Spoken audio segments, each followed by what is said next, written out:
Hey. Hey, Tony. Tony! Pal, it's time to clock out. You gotta show off some spots. Sorry, he picked up a job as a crane operator. That's what he does when he's not being your tour guide for these videos. Though he should know touring comes first, crane operating second. Hey, nice view from up here though. Oh, sorry. We're back looking at Tony Hawk's Pro Skater 4.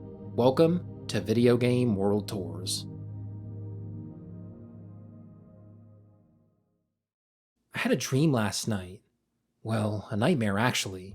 I was getting chased by some serial killer guy. He was relentless. I just couldn't get away.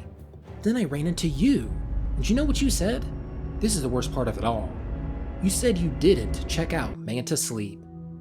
And I was like, seriously? They have all kinds of masks. Surely you can find one that you like. I even told you about how I love the Manta Sound Sleep mask. It effortlessly blocks out all the light and even connects to my phone through Bluetooth so I can listen to music as I fall asleep. You tell me you don't care about all that and how you hate to get a good night's sleep. I look behind me to see if the killer's caught up. I turn back around to face you and now you're the killer. The chase begins again. Don't forget to use code PRETZEL at checkout to save 10%. I say as we run into the woods, while Stickerbush Symphony plays for some reason. Back to the video. Shipyard. You know, kinda not a fan of this stage. Call me crazy, but I feel more welcome in places that are bright and cheerful. I must say, it is nice to be in a properly proportioned space coming off the tours from Mario Kart World. That is an appropriately sized door. I think Neversoft should get credit for that. All these just super sad trailers. One can only imagine the horrors that lay within, how beaten up everything must be. There's a moving cart thing that goes inside this warehouse. You weren't allowed in, but man, I wish you were. I'm sure if the inside of that warehouse was part of the level, I wouldn't give it a second thought. But because it isn't, it's so much more tempting. Come on, I'll behave, just let me in. Ugh. The rail situation gets kinda weird over here. So there's two of them, as you can see. But then one of them is just cut off by the ramp leading into a building. Why did they put that building there if it was gonna interfere with the track? Also, why does this track just go off into the water? Why is all this extra rail here just bent downwards? And don't you tell me it's just a video game. This is a real place to me, damn it. Pooper. Heh. Wait, service center? Service center? Service enter? Okay, I'm looking it up. I thought that was a typo, but apparently service center is just a word? Maybe? I don't know. Pooper is what matters here, not that. Jeez, look at that generator going. Little bro's working overtime. I'm gonna be honest, I don't know what to talk about. This stage is one of my least favorite in the series. As an explorer, I feel like there's just not a whole lot to find. I did notice that the inside walls of this room are transparent. They don't have a texture so you can just see right through them. That's kinda neat, I guess. Gotta say, I'm super disappointed I can't fit in here. It looks so snug. Tony is the perfect height. Alas, we are denied such a pleasure. I did happen to find one weird little spot on this stage. This platform here. It's relatively normal. Deceivingly normal, I'd argue. It feels off the longer I look at it. Why does the wall jut out here at an angle? This serves no purpose that I can see. And what's the point of this hole leading you through? And I'm not even talking about in-world here. What's the point of this from a level design perspective? It's too tight to really combo through. I mean, you kinda can, but it just doesn't flow well. It's just off, man. I don't like it. Freaks me out. This whole stage freaks me out. Roll the interlude. I gotta get out of here.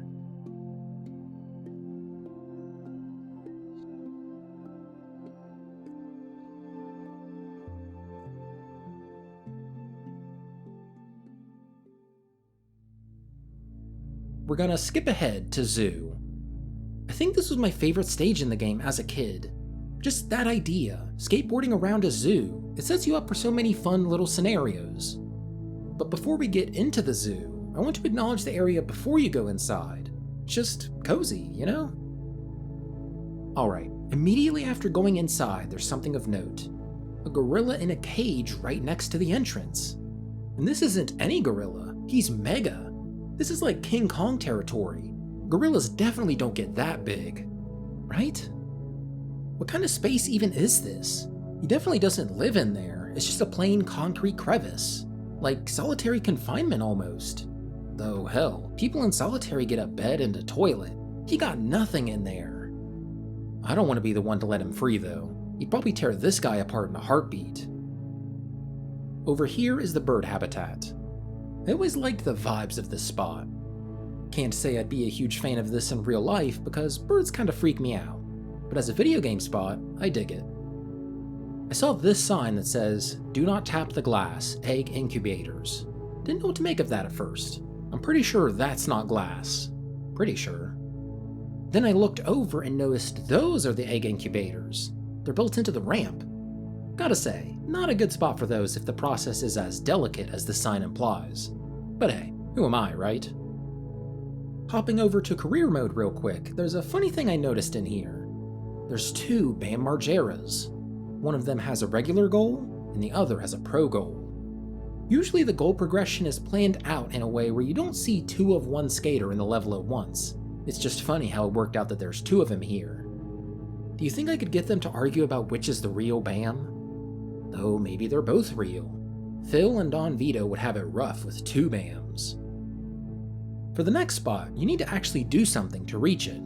I know, I don't like doing things either, but this spot is worth it. If you jump on this elephant, he'll rampage away and crash through the front doors of the aquarium. Open for business. Aquariums are really special. I love the blue tint they almost always have. It's so comforting. Plus the caustics on the surroundings from the nearby water. That's always a treat. This aquarium is neat because you can actually enter the penguin exhibit and chill with them firsthand.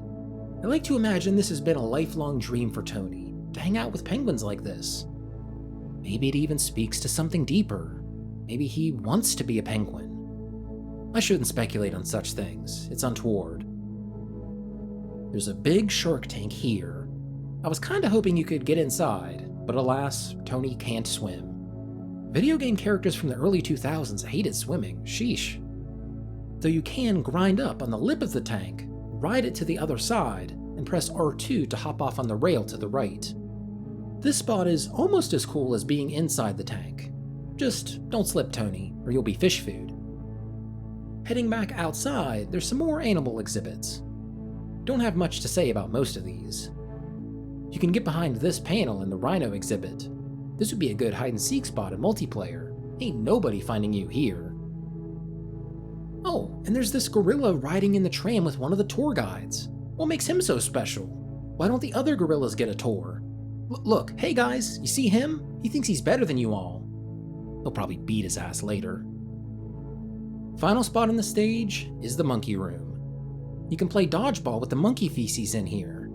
I noticed that Tony uses the animation he did when he played tennis. You can see that he's supposed to be holding a racket in his hand. I can't complain. It's a funny bit. Though this room is ominous. This feels like a CIA black site where some nasty intelligence gathering would go down. What's worse, waterboarding or playing dodgeball with monkey poop? Let me know down in the comments.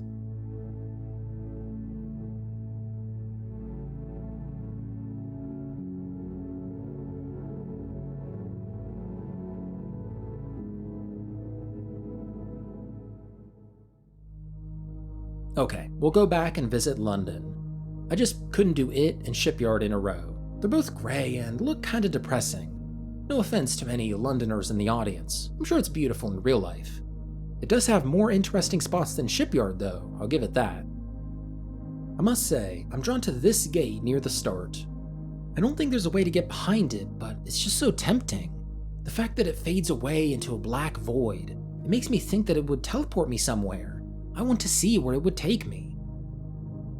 This building, which is no doubt based on a real building in London, has banners of presumably Neversoft staff hanging from it.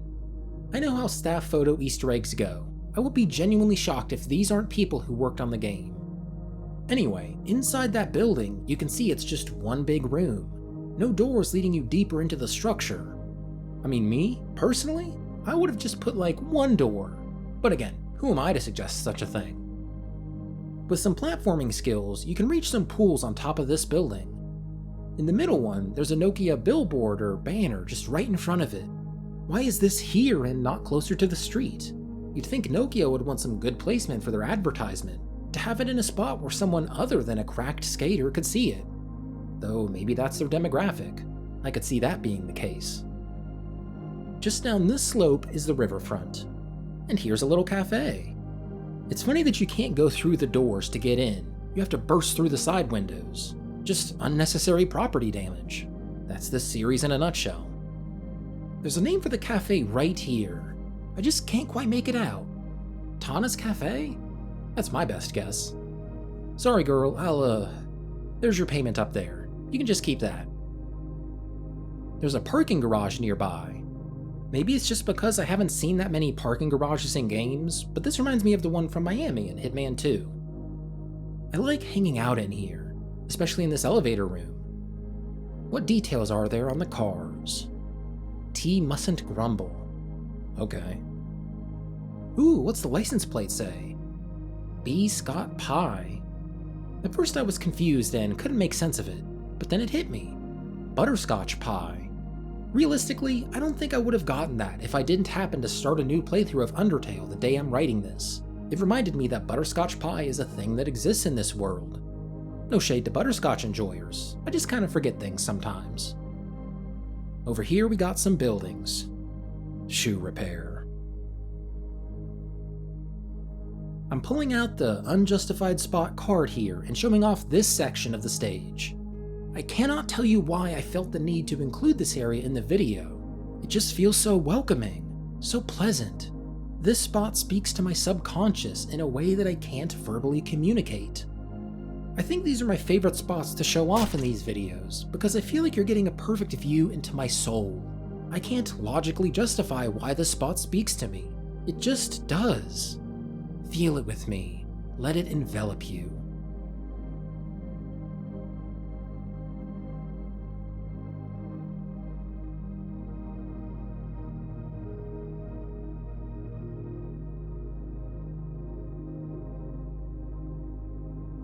Carnival is one of the game's secret stages. The two purchasable stages in this game never really stuck out to me in my mind for whatever reason. I was about to ask why they made it so you had to buy these with in-game cash rather than just making them unlockable through the career progression. But then I realized it's actually cooler this way. I miss unlockables like this in games. As for the stage itself, it's alright. Like Zoo, it's just a fun idea, skating around a carnival. It would have been cool if you could play some of these games. They already added tennis in the Monkey Poo game. Why not throw in some carnival shenanigans? Though they probably threw this level together quicker than the others, that's why it's a secret level. It has fewer goals in the career mode than the others. Still, a boy can dream. You can hop up to the balcony of the Fairgrounds HQ. Got a lot of computers in there. A haunted house. In front is a sign. Don't touch the ghosts and monsters. Riders must be at least 40 inches tall. Use the vomit bag provided. Do you think Tony is tall enough to ride? This house isn't even that scary. The one from Suburbia was worse. Is this the rail to the ride? Come on, this isn't even that... Oh. Okay, yeah, that's pretty scary.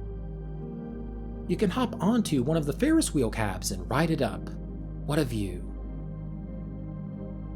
I tried getting into one of these spinning things. I thought it'd be funny to see Tony spinning around like mad. Unfortunately, the game doesn't want you to do that. No free rides, it says. Why do they hate fun? A man and a goat hiding in the back of this carnival. A little suspicious if you ask me. I wonder what the series has in store for the humble goat. Riding in here takes you to the top of the Shine Runner ride, another spot with a great view. Only other spot I got here is with the pigs. Aw, and there's a little baby here. Tony feels most at home when he's with animals.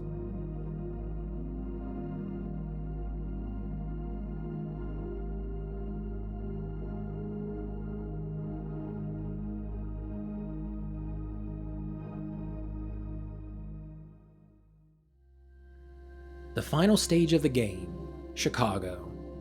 And this stage is special, as the loading screen will tell you. this stage was featured in Matt Hoffman's Pro BMX 2. I love this inclusion. It's ever so slightly uncanny. This doesn't feel like a Tony Hawk's Pro Skater level. I mean, it kinda does, but there's some parts about it that don't feel quite right. For example, these quarter pipes feel ever so slightly too tall. It feels like these were built for people on bikes, not skateboards. And the tables nearby. If Neversoft was designing this stage, these either A, would be physics objects that you could knock over, or B, not exist at all. These are purely decorative and just get in the way. I was about to go a bit harder on the developers, but I looked up who they were and realized they did the Cars video game. My apologies, King. I will not besmirch your game development skills. These steps being ride-uppable? Definitely wouldn't see that in a THPS level. Oh, doors way too tall? I feel like you don't usually see that either. They usually get the scale right. Usually. This is kind of a weird one, but it feels more colorful than a traditional THPS level. I actually do appreciate that. I like a stage that pops. These bright red poles help it stand out. This building feels off. It's hard to describe why. I don't know, it's just like I was transported into another game. Which, I guess I kinda was. Maybe this building wouldn't stick out in a game full of levels made by the same developer, but as the odd stage out, this building feels weird. I think it's the brick texture, maybe. I actually really like this spot. It's genuinely chill. I could see myself taking a load off and relaxing here in real life. The textures of this spot, the models, it's all peak. All these steps you can't ride up. Isn't that great? Guess you can ride up them, sometimes. Oh, you know what? If you come at it from an angle, you're able to skate up them. So you just gotta zigzag your way up the steps. An actual useful tip. Not much left on this side of the stage. But if we go over here, you can access this area. This feels more like a Neversoft-built THPS level. It just has that aura to it. Though the front of this building looks kinda empty, as does this space back here. Okay, look, all that I've said so far has probably just been confirmation bias. If you'd have told me San Francisco was from Jerry Harris's Pro Roller Skater, I could have found you a dozen reasons as to why it doesn't feel like a real Tony Hawk level. The stage is fine. It's as much a THPS 4 level as any of the others. Though this spot does feel weird, I'll die on that hill. Too much empty space beside the doors. That's it for Tony Hawk's Pro Skater 4. The next game in the series is Tony Hawk's Underground, a true classic. I've been looking forward to covering that for a long time. I'm super excited to give it a look over. Though the early access for the 3+4 remake did just come out yesterday. Decisions. Stay tuned for my next video covering another Tony Hawk game, whichever it may be. Thanks for watching, Predizens. See you next time.